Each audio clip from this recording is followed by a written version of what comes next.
Hello everyone. Thank you for coming out. I really appreciate you. Welcome to Design at Record-Breaking Scale. My name is Nicolas Oueijan. I'm senior designer at that game company. And this is going to be a presentation about how we designed an hour-long emotional musical experience for 10,000 players in a game designed just for 8. A little bit about myself so you know who you're hearing from. I did play a key role in concepting, designing, and implementing this project, so it really means a lot to me. I've also spent a lot of time contemplating what design means at this scale, because prior to game development, I was actually in architecture and I studied urbanism, and in those fields, we create spaces for people, which there happen to be more than 8 of. So, the behavior of any single person is extremely difficult to predict over time. The behavior of 5 or 10 people, you can forget about that. 20 is even worse still. But after a certain population, the actions of each individual dissolve away into the shared trajectory of everyone else's, which, as it turns out, may be far less complicated to project, and if we're courageous enough, dare I say, even design for. This is the premise behind Isaac Asimov's Foundation trilogy, not Aurora's musical voyage. But it does reflect what we experienced designing and developing it. It groups not 2 or 8 or even 800 or even 8,000 players, but 10,000 co-located human beings in an interactive virtual space as one big, supermassive group. Let's take a step back and talk about Sky first. Sky itself is a social MMO where you can hold hands, hug, fly, and otherwise explore the history of a once great kingdom as a total of up to 8 players. This is what Sky is normally, a social, awe-inspiring experience all about sharing intimate moments with small groups of close friends. This is part of our long studio heritage here at that game company of creating emotional games that connect people, especially by exploring our shared humanity. Now, Aurora herself is a talented and award-winning Norwegian musician. Aurora has a lot of hits on her hands, and many people don't know this, but she actually sang the credits for Sky already. So there was a pre-existing relationship between the two of us. The Aurora concert is a fusion of Aurora and Sky at a much bigger scale. It explores what it feels like to be connected to thousands of people. I'm going to share a little highlight reel to help you understand what that actually was. And keep in mind that as we watch this, all of the creatures you see, all the jellyfish, the birds, the mantas, etc., these are all real people playing alongside each other in real time.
successfully. We did that. It's amazing.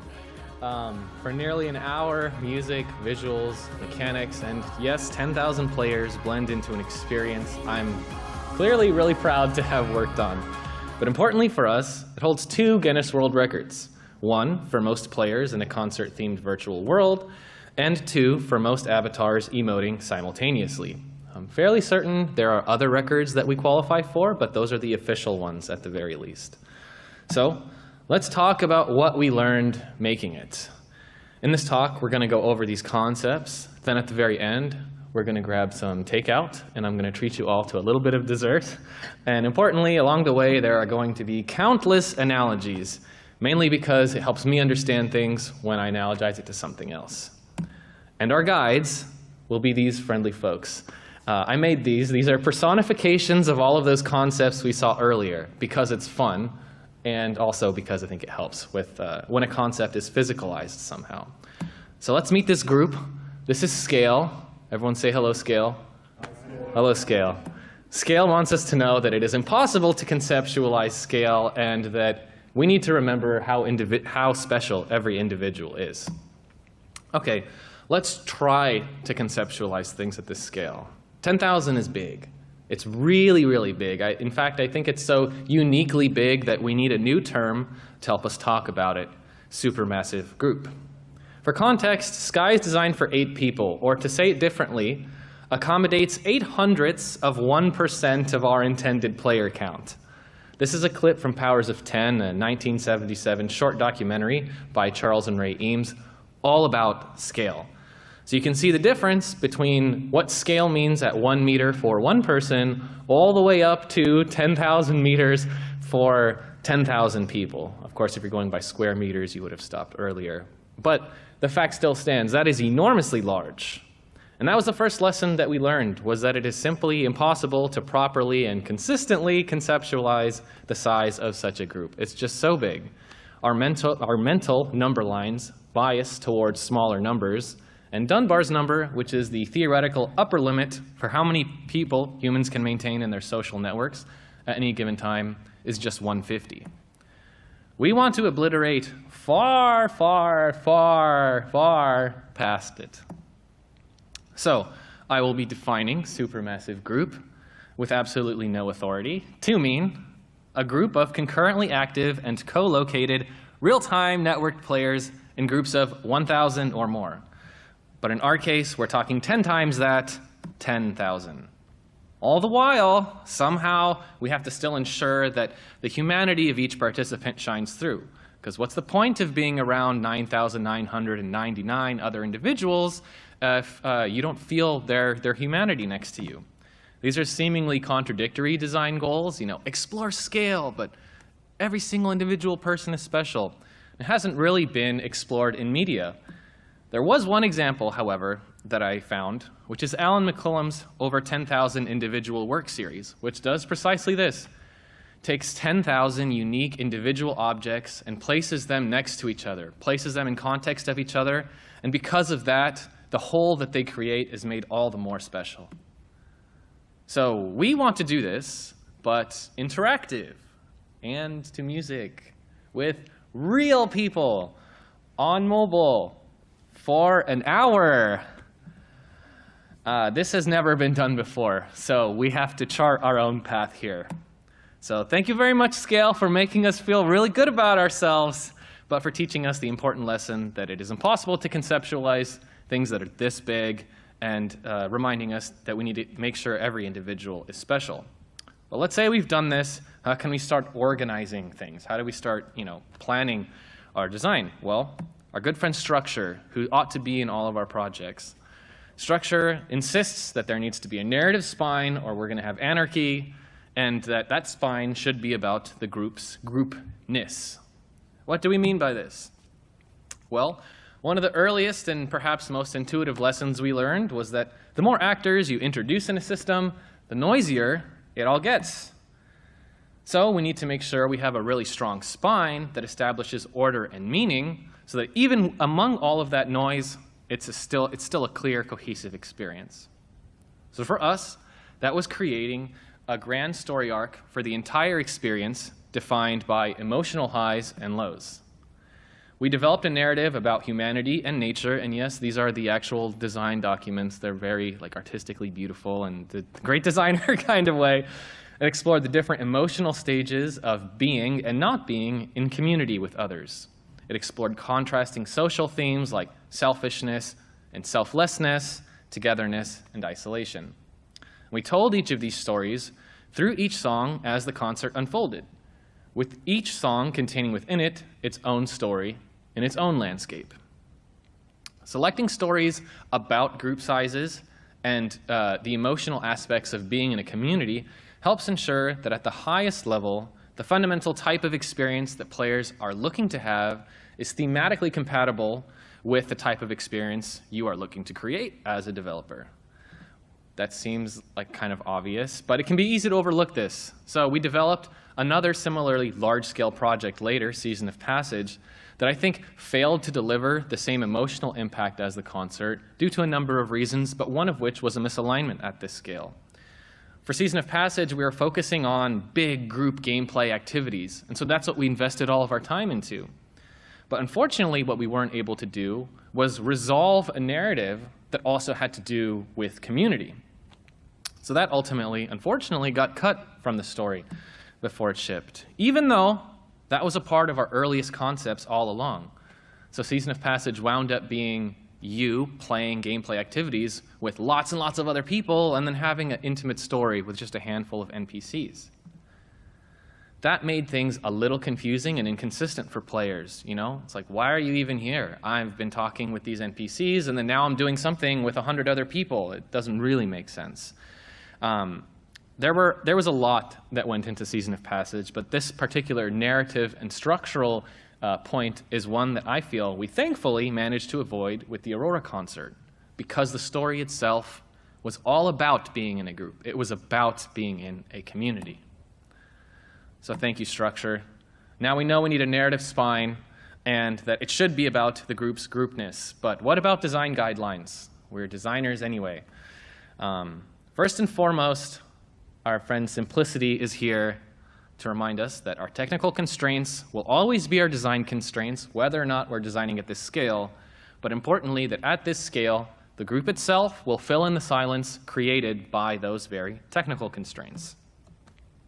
So, where we've been in like concept diagrammy land for so long, now we need to make it a reality. So technically speaking, like how do we even support 10,000 players? What does that mean? How does that work on the game?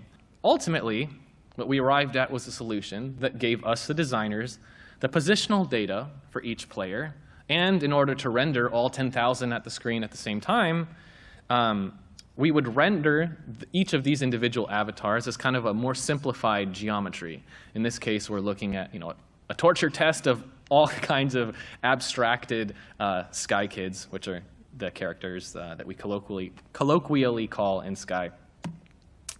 But they didn't just have to be abstracted humanoid shapes.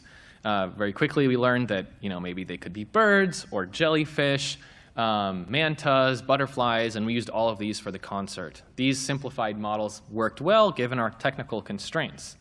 But that was pretty much it, the position of that bird, knowing that that bird is a player, and the bird could emote. And that was pretty much all we had to work with for a really long time. But that began to define the central design principle for this chapter of the talk, which is simplicity. Let me share an example of what I mean. So I had a lot of early self-conscious attempts to supposedly enrich the experience with more stuff. So this is one of my test levels. Because it's hard to fathom, as we've established, this many players in the same place at the same time, I often over-designed the experience because I was trying to preemptively fill in the gaps created by the narrow technical limitations that we knew we would get. I thought, if all I have is positions and that's it, I really need to crank up everything else. So this was an early iteration I got really stuck on. I thought, well, for the song to be interesting, the narrative content of the song that I mentioned earlier needed to unfold in some mechanical kind of way, So in this version, Aurora, which is represented as this flare, kind of moves throughout the environment and then distributes these blue orbs that pulse with the music, and then the player approaches those orbs, and then they start orbiting around them, and then that like reveals a little vignette that tells a story. And in this case, they're just big blocks, which you'll see in a little bit. But that's what I was trying to do, approaching what I thought was a design problem with some mechanical solutions. But we would play test this. And when we would do so with more players, we would realize that the sense of complexity was too high, it was disorienting, and was kind of detracting from the experience. So we would cut it back a little bit. And then we would play test it again, and we'd get the same feedback when we had more people. And so more people meant cutting back more stuff, and this happened repeatedly until I started to realize that this is the show. That the player is the show, and all of that other stuff that I was working on is actually just in support of this. So keeping the design simple and not trying to compete with all 10,000 players that are going to be on the screen helps this humanity shine through, because ultimately, that's the best part of being around so many people. So thank you, Simplicity, for communicating that technical constraints are also design constraints, and reassuring me, because I had a personal relationship with Simplicity throughout the development of this, that the group will fill in the silence. I have faith in that now. That also relates to the next design principle, which is spectacle, aka the player is the show. Yeah, the player is the show. I can't reiterate this enough. This is such a big aspect of the design that took me a long time to realize. And importantly, that the individual capabilities will determine the group's overall organization. So why is it that we're willing to spend money and get dressed up and travel out to places like San Francisco to experience concerts, conventions, or game development conferences? Shoulder to shoulder with so many strangers, when we could arguably have a comparable experience simply watching a video of the event online. I'm sure many of you are doing that right now, and in the future. Hello from the past. Aside from all the financial, physical, and temporal accessibility concerns, which are often the reasons why I, at least, choose not to go to these places, I think a huge factor in my motivation, and in the motivation of most people, is the desire to be part of a collective, shared experience, to be next to each other, socialize with like-minded individuals, feel inspired and connected, and of course, relish in the company that we've made all the more beautiful. This is what we felt with each increasingly large playtest. The beauty was in the group, and importantly, being in the group and contributing to it as a participant. Of course, it didn't take long for us to start talking about animals and how they get into groups, because we always design from somewhere.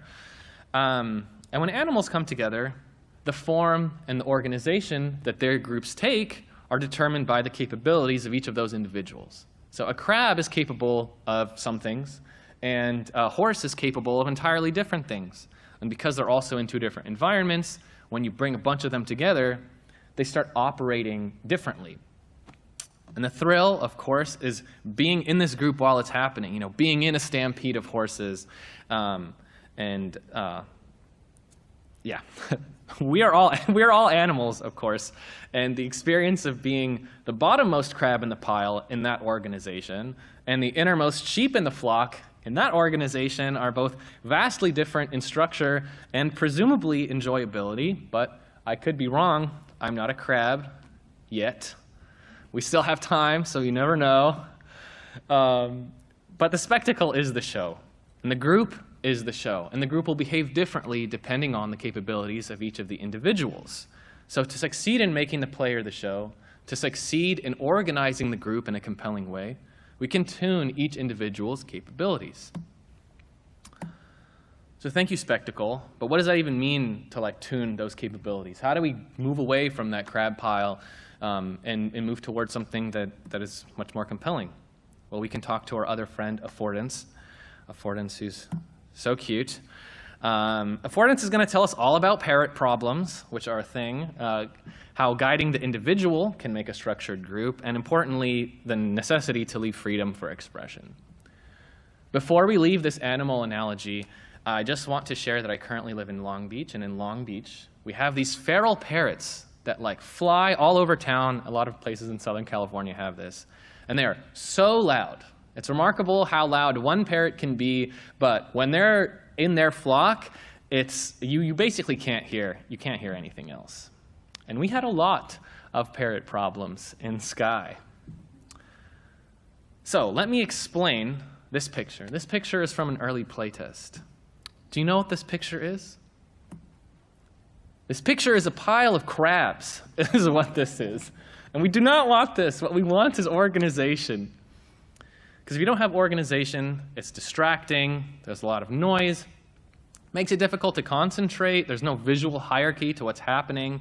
And when was the last time you saw like a herd of horses or a flock of birds completely not acknowledge each other or their prevailing path of travel? You know, if even 10% of our players are doing this, that's like 1,000 clumsy cicadas or June bugs just like bouncing off the walls.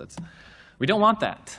So we tried to find a good way to enable each individual to move throughout the space. This is footage from an early version of the song Warrior. And the control scheme here was autopilot. This was very short-lived, as you could expect, but I needed to get it out of my system. You strap in, much like you do a roller coaster, you buckle up, and then that's pretty much it. You can maybe look around, but your movement is determined for you by the game. Now, that's no fun, and this wouldn't have been compelling with 10,000 players, so we quickly moved past this. Okay, so maybe we can do something in between, right? So if not everyone's totally strapped in, maybe we can allow each of these individuals to freely deviate if they want, but if they didn't want to or didn't know how, as we were expecting a lot of new people to play the concert, that it would still carry them out throughout all of the environments that we had created. How is this possible? Well, we have this guide rail system in Sky, which allows us as designers to define the extents and direction of travel that we would like players to move in. You can actually see that in the wireframe here. We have these big green extents, and then we have this curve that you might be able to see that is the direction. One of our great engineers, Maxwell Zietz, improved this and created kind of like a laminar flow version of this, which allows the individual to move, or to be guided rather, along the tangent to the curvature here, regardless of whether or not they're closer to the center or further out to the sides.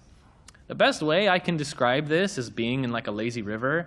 So it's kind of difficult to push back against the current in such a river, but I could get inside with a bunch of my friends at the same time and experience this journey together while still having some freedom to kind of go this way and that. So this is a video of the updated version of Warrior that was created by one of the most talented designers I've ever known, Travis Stringer. So, I mean, I think this looks way better. The guide rail system that we mentioned earlier helped literally and figuratively align everyone and gave a strong sense of community and intention, and it ensured that there was a legible trajectory to the entire experience.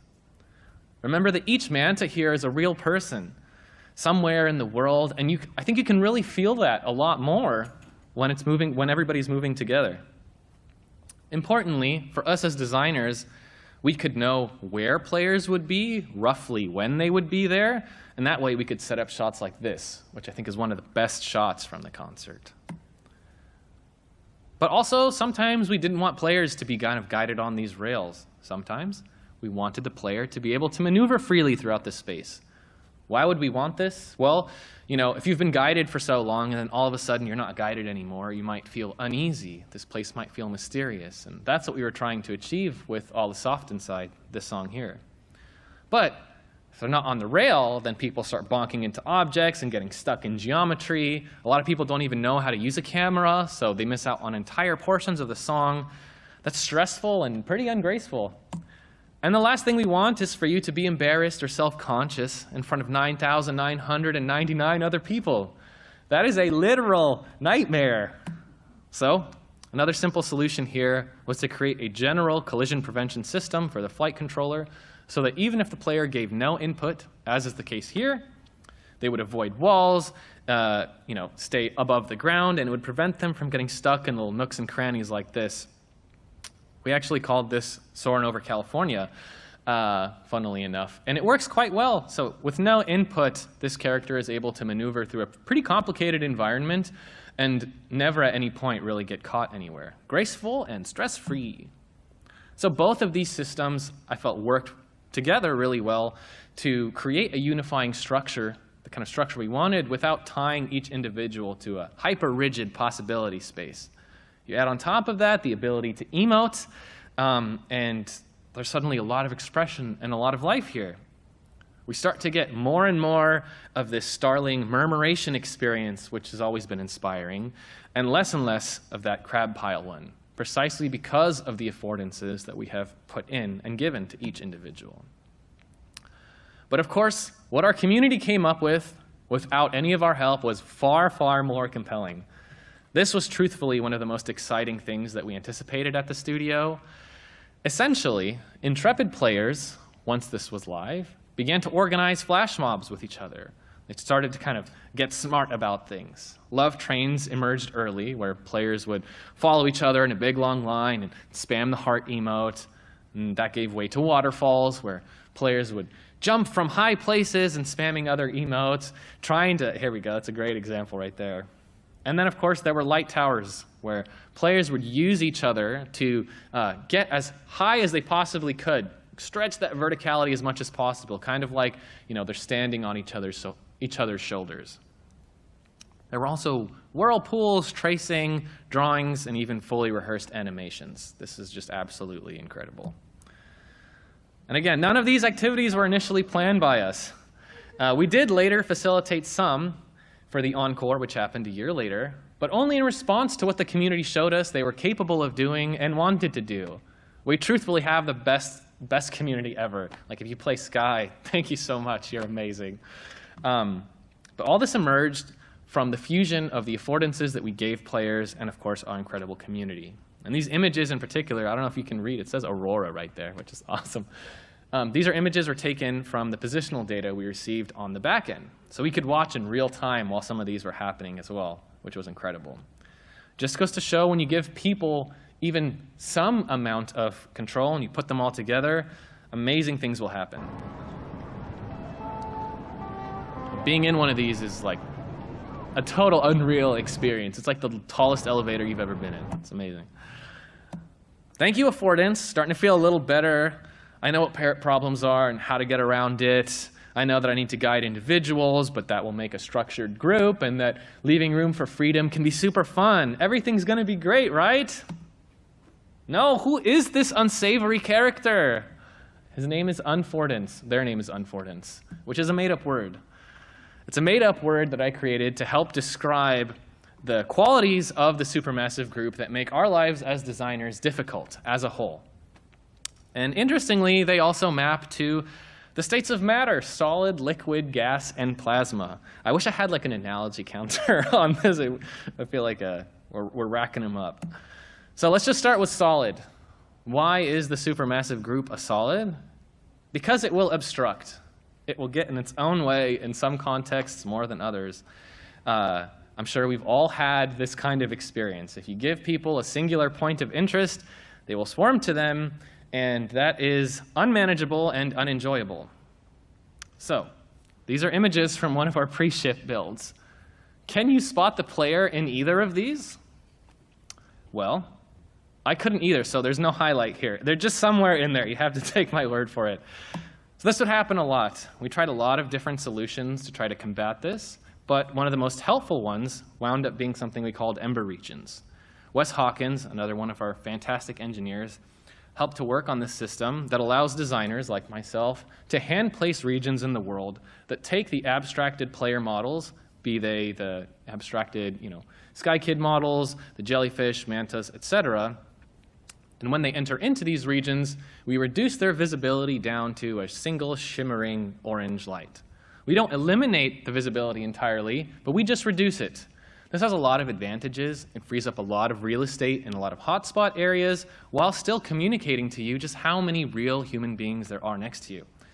We later learned to proceduralize these around things like NPCs and pickups, etc. So next up, the group is a liquid because it fills the shape of its container. Not very many people know this, but Bruce Lee was actually a game designer. And he was way ahead of his time. He had this famous quote, "Empty your mind, be formless, shapeless like a supermassive group of players." If you put a supermassive group into a cup, it becomes the cup. If you put it into a bottle, it becomes the bottle. You put it in a teapot, it becomes the teapot. Now a supermassive group can flow, or it can crash. Be a supermassive group of players, my friend. Thank you, Bruce. We too learned that every valid point that is not out of bounds, and sometimes even those points, will be occupied by a player at any given point in time. Obviously, that makes it a real challenge to waterproof everything. And at first, this surprised me until I remembered how crows sit along power lines, with spaces in between them. They do this because they each have wings, and they need those wings to take off and to land, so they sit separated from each other. Likewise, we each have a natural bubble around all of us that drives us to expand elsewhere when we feel that that space has been encroached upon. And this even happens in virtual space. So if you don't want someone in your face, you move around a little bit. And then if you get in someone else's face, they'll move around a little bit. And if everybody does that, the group will disperse, even when there isn't any interplayer collision like this. Now, we also quickly learned not to spawn everybody in the same place, like in a one-unit area. This phenomena would help us, but we also quickly learned to distribute the spawns of everybody in a fairly large area. But this phenomenon helped me a lot because I was actually quite worried about this. Would your sightlines be constantly violated by other players? Turns out, we're not special. Really smart people like Edward T. Hall already explored interpersonal distance in a subdiscipline of anthropology called proxemics. This is where we get the term personal space from, and I believe what drives the supermassive group's shape-filling liquid reality. I think this is the natural phenomenon behind all that. So what did we do as designers? Well, to accommodate this, we just designed enormous environments, bigger rails, bigger boundaries, especially when we have more players. It helped me, at least, to not understand the group like a mass of individuals, which I was doing at the start, but instead think of them like a deluge or a wave that spreads to fill the extent of every new play space. A fluid that occupies all the space you give it, very much like a game of pipe mania. And yes, it can feel as stressful sometimes to try managing such a group. All right, the group is a gas because it is compressible. Not only will it morph to fit the shape of its container, but it will expand or compress to fill that shape, be it larger or smaller. So let's look at this gas of jellyfish. If each one of these jellyfish is an individual gas particle. They're in this tiny cave, and the kind of jellyfish per unit volume is actually quite high in here. As we transition to this much larger cave right after this, we'll see that this group begins to depressurize. The gas begins to disperse.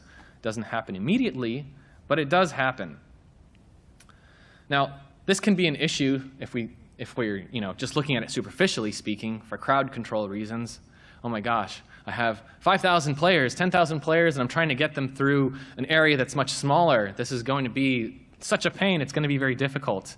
But we can also use it to our advantage. So now, at this point, the kind of jellyfish per unit volume is much, much less. It's dispersed. So we're going to level up this analogy. We're going to talk about Boyle's law and Charles' law. Boyle's law states that at a constant temperature, volume increases as pressure decreases. This is pretty straightforward. You make less space for players, and they will start to feel more pressure. Fair enough. Charles' law states that as volume increases, temperature increases. So I'm stretching the analogy a little bit here, but I actually think if we understand temperature in this context to mean a kind of emotional sensitivity, I think it works quite well. If we make less space for players, we increase their sensitivity to feel emotion. As designers managing supermassive groups where we have lots and lots and lots of particles, 10,000, 5,000, what have you, we can use this to reinforce our emotional message. But again, turns out we're not special. My childhood friend, Frank Lloyd Wright over here, called this compress and release, where sequential spaces are designed with contrastingly low ceilings and tall ceilings, and narrow walls and wide walls to highlight sensations of tension and freedom. This picture of this atrium, I think, does a really good job, where you have this tall atrium preceded by this low overhang. It's a technique we all probably use as level designers, but again, once you have this many players together acting as these individual gas particles, the effect can be quite powerful. Feeling uncomfortably close and then liberated and distant became a central motif in songs like All Is Soft Inside with the jellyfish and Warrior with the mantas that we saw. It was so powerful, in fact, we used it in the finale, Queendom. So take a look at this video and notice how everyone gets compressed and then released. There we go.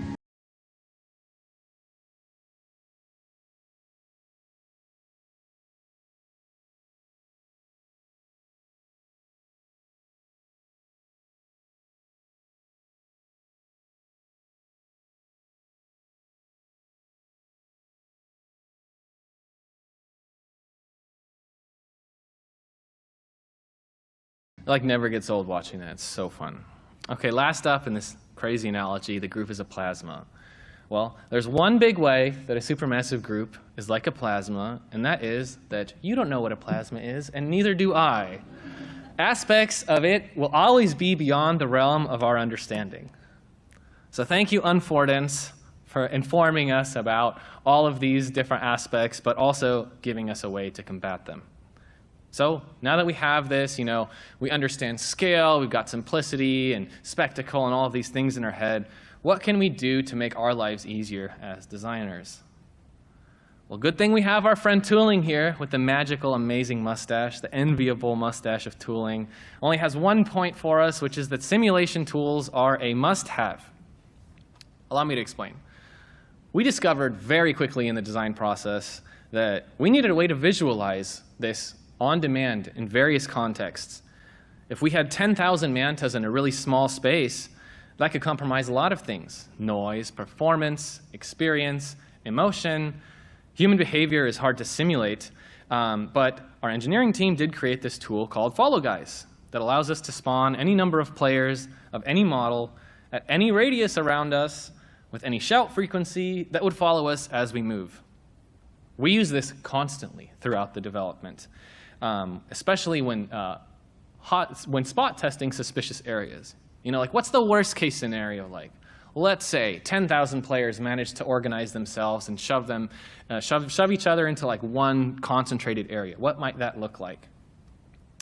I truthfully can't conceptualize a project at this scale without such a tool. As our needs grew, so did the tool itself, and I am eternally grateful for all the great engineers who helped build this and expand this. And yes, it never gets old just to see what it would have looked like if everybody was a little fishy watching the concert instead. So thank you, Tooling, and your wise mustache. Simulation tools are a must-have, I understand. But, as we mentioned, even the best tools can't simulate one thing, and that is sociality. Sky is a social game, after all. Sociality also happens to have the best analogies. We are going to get into these right now. So from the very beginning, we knew that to appreciate the humanity of such supermassive group sizes, players need to feel the loneliness of being all alone. You'll quickly lose appreciation for even the most delicious chocolate cake in the world if that's all you have to eat for every meal. Because we wanted to centralize that appreciation for humanity, our core arc, which we saw earlier, takes this chocolate cake approach, where it doesn't always force you to eat the chocolate cake, and likewise, doesn't always force you to be surrounded by 10,000 players.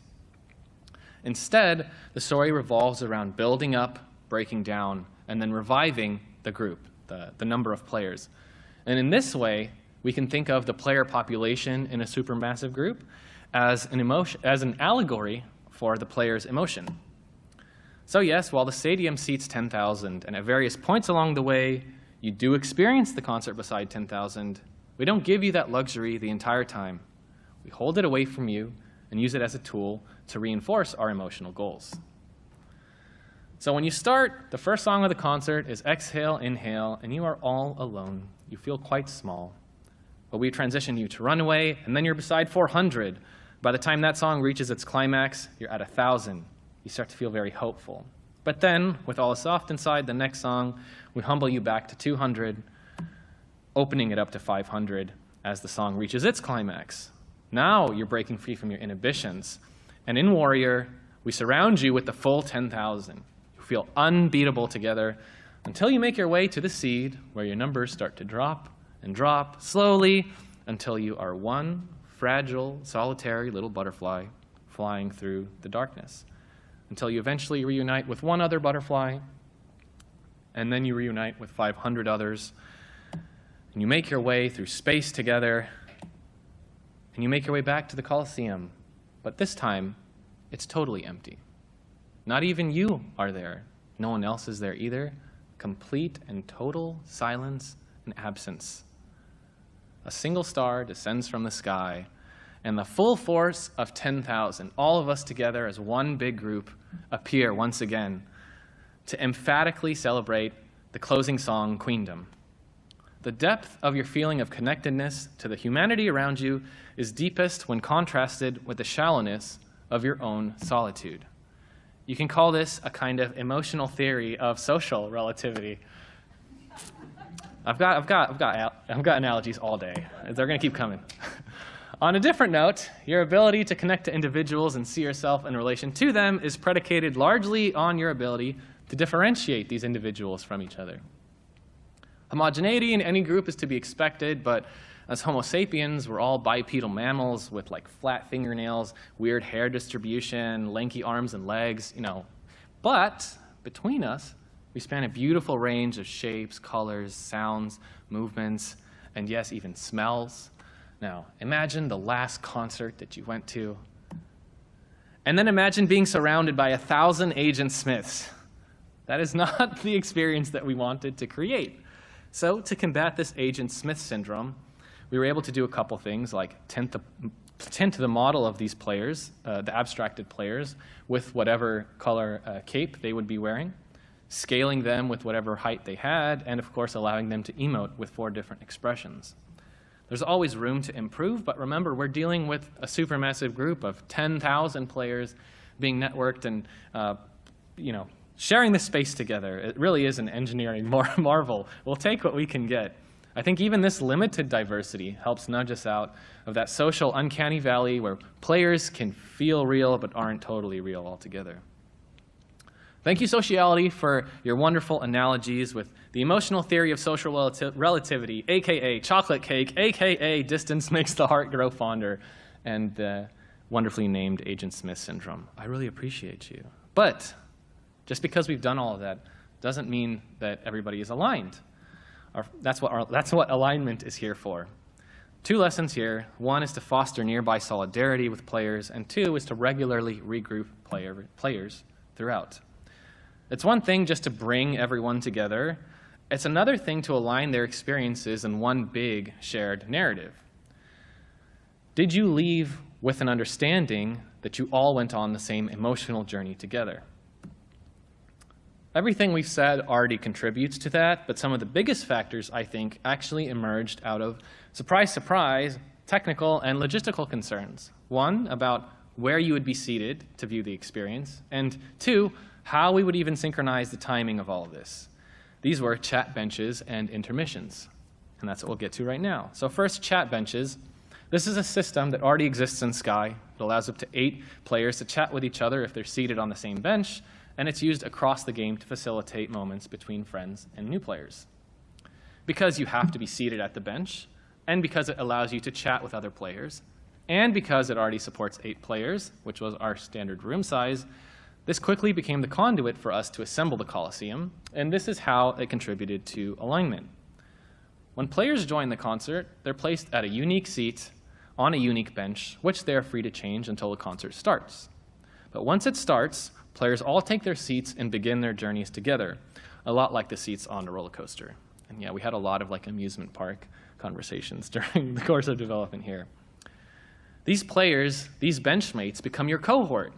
You chat with them during intermissions, you hype each other up, you share thoughts and feelings about the excitement of what is to come.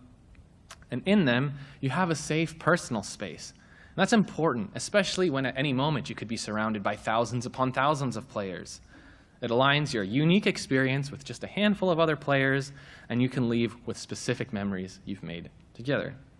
So that's what we did on the small scale. But how do we align everyone? That's where the intermissions came in. And again, the intermissions came from a concern, and that concern was, how do we reliably and synchronously transport all the players to all these different levels, given the wide range of mobile and non-mobile platforms we support? Load times could be nearly instantaneous, or they could be rather long. And at this scale, and with this many songs, and with this many transitions, the compounded error of those discrepancies would turn the concert into an absolute incoherent mess.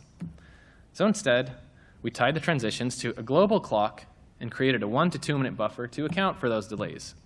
We could have done with less time, but then we would have had awkwardly short pauses and breaks, so instead we leaned into them. And that seemed to work quite well. It allowed late players to join during these intermissions and, again, allowed you to recompose yourself with your group. By the way, we know that this global clock strategy works quite well because in a later event, Days of Color in 2023, we didn't approach it with this global clock strategy, and that was really difficult. We had a lot of synchronization issues. So basically, we got confirmation that what we did for Aurora worked well, so that was great. But in these intermissions, we could recalibrate everybody because Aurora would provide some narrative exposition to propel us forward. So even if players were distracted, everybody would get realigned here. Aurora acknowledged what had just previously happened in the last song, guide us in some group activity, let's all chant together, or what have you, and then introduce the next song. If you've ever been in a really long meeting and then somebody at some point goes hold on guys, what is this meeting even about? And then everybody kind of figures it out together and we say, okay, and then we proceed. Aurora was basically managing 10,000 person meetings for us. So these actually wound up becoming super, super important. And unknowingly, one of these moments became a developer and fan favorite, myself included. During one intermission, Aurora now infamously says, "It's okay, you can cry." And because one of the emotes is cry, the stadium slowly fills with thousands of tears. It happens at every performance, and it did so during opening night, and again was kind of unexpected for us. Aurora says a lot of things in the concert, but because this was such a genuine line, and we had a relevant emote, and everybody found themselves at that emotional context, it results in one of the most community-affirming moments of the entire experience. Everybody voluntarily and spontaneously crying together. If crying with 10,000 other people doesn't bring you all together and align you, I don't know what is. And yeah, we tracked them throughout the concert, and you can see those 4 big spikes are all those intermissions, all of the emoting that was happening there. Thank you, alignment. We have learned your lessons. We're almost there. I promised takeout, but instead I'm going to deliver 4 small lessons, kind of like takeout, just 4 little morsels, little bites. 1, as you increase the player population in a supermassive group, your player distribution will multiply and not blur. I thought that would be the case, but it turns out that if you have a hotspot with 10 people, you will have a raging inferno with 10,000. So be on the lookout for that. Takeout number 2, design for latency. You can try to design for everything being perfectly synchronized, but that's a fantasy land. Or you could live in reality and just accept the fact that things are going to come in at different times. Nothing in our experience fundamentally breaks if you experience it 5 or 10 seconds later than everyone else, even despite all of the work that we did to synchronize everyone. You can actually see here, Aurora is moving around pulling players in, and there's actually quite a long trail behind Aurora of everybody that comes in with their different latency. And this worked to our advantage, particularly during the big Aurora yeet that she does at the end of Queendom. I think this would have been far less compelling if it was just a uniform sphere just expanding outward. I don't think that would have been as great or filled with as much charm and character as this wonderful explosion here. I mean, it's great because of the latency. We're almost done. Takeout 3, synesthesia as a pulse. What is synesthesia? Synesthesia is just aligning the visuals that you're seeing with the audio that you hear. We're going to play a little sample so you can see.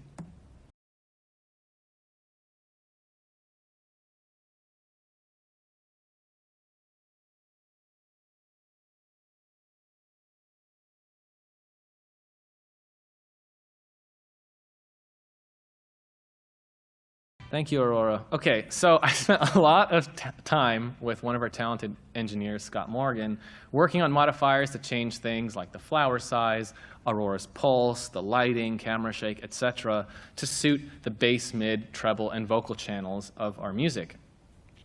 I think of the synchronization of metronome videos we all might have probably seen. It might not seem like much, and I absolutely have no clear proof that the synesthesia does this, but I really do believe that it plays a key role in supplying like an underlying shared heartbeat among everybody who's participating. Lastly, playtesting supermassive groups is a huge challenge, and do not underestimate it. Imagine organizing a party for just a few friends, and then some neighbors, and then the whole block, and then the entire neighborhood, only to find out that you don't have enough cups for everybody. And then convincing them all to come again just so you can find out what the next problem is, like maybe everybody crashes instantly, or maybe nobody can see anybody else, which are all real things that happen throughout the course of development. So I want to send a huge thanks to folks like Travis Shute, Denise Schlickburn, Amelia Rosina, and everyone from our beta community and our live community who showed up to these playtests. I already said we have the best community, but without you, these experiences would not have been possible. My advice to developers and designers is to playtest early and playtest across scales. 5 is different than 50, is different than 500, is different than 5,000, is different than 10,000. It just takes time to get there. Lastly, dessert. Why dessert? Because dessert is something small that you have after you've already eaten the main course. I'm just going to share one small thing we did for the encore, which happened after we had already created the concert a year later, which was minigames. So, because the intermissions work so well at aligning everybody, we wanted to do something before the concert started for the encore. We had a lot of these small, intimate activities that allowed you to share personal moments, but nothing that really activated the group as a whole, all 10,000 players. What we were really missing was our hype person to break the proverbial ice and prime everyone for embarking on a voyage together. So for the encore, we took all of those lessons and we created 4 unique mini-games. There was the voting towers, which is the larger-than-life bar chart that players could physically enter into and vote and see reflected in the data what they chose. The Great Spheres, which is, I still believe, should hold the world record for largest game of virtual soccer in the world, but we did not get that record. The Duel, which is a kind of tug-of-war, and the Light Parade, which is a self-explanatory parade. What they all have in common, in addition to being structured and simple, is that they keep the player as the show. So that makes me happy. And just for fun, here are some of the results from the voting towers. People's favorite songs, the shared features in Sky. We have a lot of introverts in Sky. Drawing is apparently the favored hobby over painting and sewing and sculpting. And this depicts, it's kind of hard to see, Flow, Flower, Journey, and the big pink bar is Sky. So Sky players like Sky. That's reassuring. And my favorite, sleeping. Sleeping beats dancing, singing, and sitting even. So in conclusion, thank you for going on this voyage with me. I hope you have a better understanding of what designing at supermassive groups entails and how all of these forces play a part in delivering a powerful shared experience. Supermassive group is a term I coined for this talk. We never referred to it in such a way during development because back then we had no conception of its scale or properties. Supermassive itself is just a compound word that means big, big. And I think that's what our mentality has to be, what our dreams and ambitions have to be, and what our faith in humanity has to be if we want to impact people, change their lives for the better, and help them all feel connected to the world around them. Even more so when we're designing at such record-breaking scale. Thank you very much, everyone.